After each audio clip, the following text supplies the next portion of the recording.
बिस्मिल्लाहिर्रहमानिर्रहीम अल्हम्दुलिल्लाहि वहदह वस्सलातु वस्सलामु अला मन ला नबिय्य बअदह अम्मा बाद।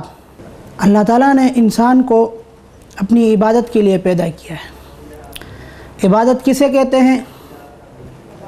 अल्लाह ताला ने जिन चीज़ों का हुक्म दिया है उसके बजा लाने को और जिन चीज़ों से रोका है उन चीज़ों से रुक जाने को इबादत कहा जाता है, और इसकी मुखालिफत करने को गुनाह से ताबीर किया जाता है। गुनाह या मासियत बज़ाते ख़ुद एक मज़मूम चीज़ है, क्योंकि इसमें मुहसन आज़म और मुहसन हकीकी की नाशुक्री लाजिम आती है।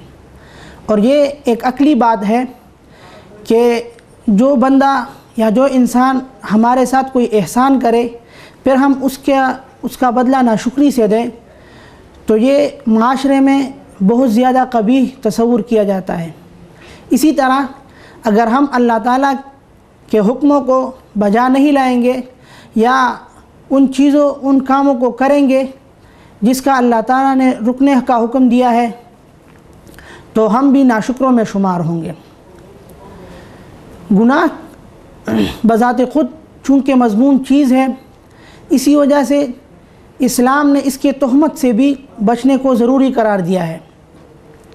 इस्लाम जहाँ पर गुनाह के असबाब को नाजायज़ करार देता है, वहीं पर इसके तहमत से भी अपने आप को बचाना ज़रूरी करार देता है। एक इंसान अगर गुनाह नहीं करता लेकिन गुनाहों की जगहों पर जाता है जिससे इस पर तहमत लगने का अंदेशा होता है, तो वहाँ पर अगरचे ये गुनाह नहीं कर रहा होता लेकिन इसकी शख्सियत पर एक ऐसा असर पड़ता है कि रफ्ता रफ्ता ये भी उस गुनाह में मुलव्विस हो जाता है। इसी सिलसिले में हुज़ूर सल्लल्लाहु अलैहि वसल्लम ने इरशाद फरमाया कि ला तक़रबू मवाज़िअत तुहम औ कमा क़ाल अलैहिस्सलातु वस्सलाम, कि तुम लोग तुहमतों की जगहों से भी बचो। इसी तरह हुज़ूर सल्लल्लाहु अलैहि वसल्लम का एक वाक़या है कि एक दफ़ा आप सल्लल्लाहु अलैहि वसल्लम मस्जिद में मुअतकिफ़ थे। हज़रत सफ़िया जो आपकी ज़ौजा मुतहरा है वो आपसे मिलने के लिए मस्जिद में तशरीफ़ लाई। आप सल्लल्लाहु अलैहि वसल्लम उनको घर छोड़ने तशरीफ़ ले गए। रास्ते में इन दोनों पर दो अंसारी सहाबियों का गुज़र हुआ। आप सल्लल्लाहु अलैहि वसल्लम ने उन दोनों को मुखातब करके फ़रमाया कि ये मेरे साथ सफ़िया है, यानी मेरी अपनी बीवी है। तो सहाबा रिज़वानुल्लाहि अलैहिम अजमाइन ने जवाब में फ़रमाया कि सुबहान अल्लाह या रसूल अल्लाह।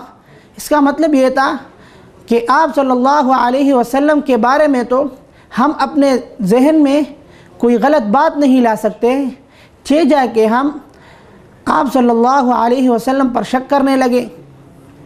लेकिन आप सल्लल्लाहु अलैहि वसल्लम ने उनका जवाब देते हुए फ़रमाया कि हर इंसान के साथ शैतान होता है, और हो सकता है कि शैतान आपके दिल में वो बात डाल दे जिसकी वजह से आपके ईमान पर असर पड़े। नाज़रीन किराम, इससे मालूम हुआ कि हुज़ूर सल्लल्लाहु अलैहि वसल्लम जो कि एक बिल्कुल ही पाक साफ़ और मासूम हस्ती है, जब वो अपने आप को तहमत से बचाने के लिए इतनी एहतियात फरमाते हैं, तो हमारे लिए ज़रूरी है कि हम हर उस जगह से बचें जहां हम पर गुनाह की तहमत लगने का अंदेशा हो। नाज़रीन किराम, इस्लाम शख्सियत साज़ी पर बहुत ज़्यादा ज़ोर देता है, और शख्सियत साज़ी तभी मुमकिन हो सकती है जबकि हम उन चीज़ों की तहमत से और उन चीज़ों के असबाब व ज़राए से भी अपने आप को बचाए जिससे हम पर तहमत लगने का अंदेशा होता है। आजकल के दौर में आप देख रहे हैं कि एक दूसरे पर इल्ज़ामात की बौछार बहुत ज़्यादा होती जा रही है, और बाद में जिस पर इल्ज़ामात की बौछार की गई होती है وہ اپنی صفائیاں پیش کر رہے ہوتے ہیں۔ اس کی وجہ دراصل یہ ہے کہ ہم تہمت کی جگہوں سے نہیں بچتے اور ہر اس جگہ چلے جاتے ہیں جہاں ہم پر تہمت لگنے کا اندیشہ ہو۔ آپ دیکھیے، انبیاء علیہ السلام نے جب قوم پر اپنے آپ کو پیش کیا تو سب سے پہلے انہوں نے اپنے شخصیت کو پیش کیا۔ آپ حضور صلی اللہ علیہ وسلم کی مثال لے لیجئے۔ حضور صلی اللہ علیہ وسلم نے جب اہل مکہ کو سب سے پہلے دعوت اسلام دی تو کوہ صفا پر چڑھ کر آپ نے فرمایا کہ تم لوگ، میں نے تمہارے اندر 40 برس گزارے، تم نے مجھے کیسا پایا؟ کیا تم لوگوں نے مجھے سچا پایا یا جھوٹا پایا؟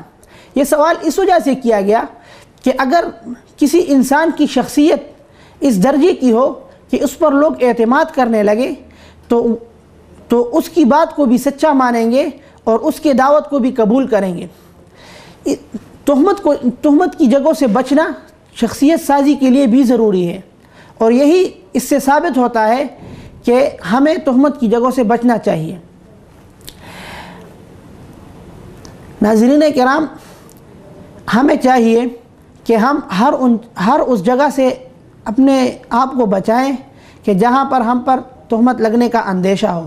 مثلا ایک آدمی کسی شراب خانے یا کسی گناہ کے اڈے میں جاتا ہے تو وہاں پر اگرچہ یہ خود گناہ نہیں کر رہا ہوتا، لیکن اس پر تہمت لگ سکتی ہے کہ وہ بھی اس گناہ میں ملوث ہے، اور ماحول میں آنے جانے کی وجہ سے یہ اس گناہ میں ملوث بھی ہو سکتا ہے۔